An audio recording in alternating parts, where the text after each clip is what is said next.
Ito mga kahabi, ah, apat na Lutino Opaline,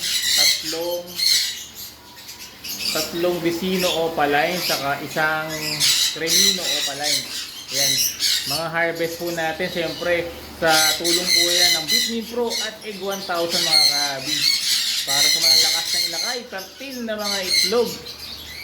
Bakit ba tayo gumagamit ng fertility vitamin? Bakit hindi na lang normal yung organic, no? Protein vegetable na lang yung ibigay natin.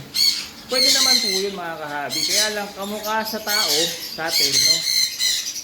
Di ba pagka nagkakaroon tayo ng deficiency, gumagamit din naman tayo ng mga synthetic multivitamin para ma-address yung deficiency natin. Kapag ang ibon ay nasa kulungan, hindi naman tayo sigurado na nabibigay natin lahat ng pangangailangan nila, no? In terms of minerals and multivitamin.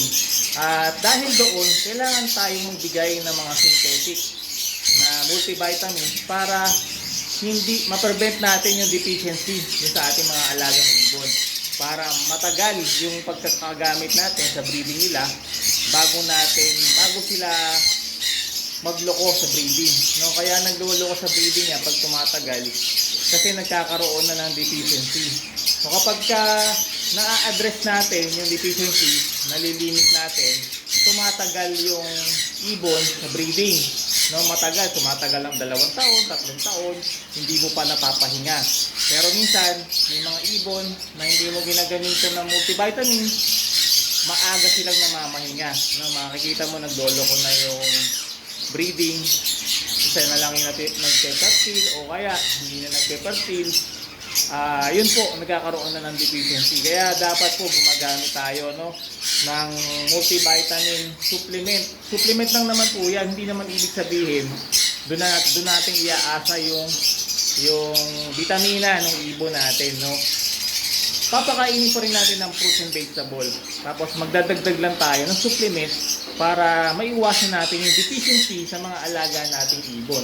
Kamukha nito, ang ganda ng harvest natin, no, gamit yung ating fertility vitamin saka multivitamin, Bitmin Pro at Egg 1000. Yan mga kahabi, kung ano yung karanasan ko, yun lang naman yung babahagi ko sa inyo kasi hindi ko naman pwedeng ibahagi yung hindi ko naranasan, no? Yung nararanasan lang natin, yung ginagawa natin, yun lang yung i-share ko sa inyo kasi doon nagtatagumpay ako na kapag parami ako ng magagandang uri ng ibon sa pamamagitan ng mga ginagamit natin, ng mga method, pamamaraan natin.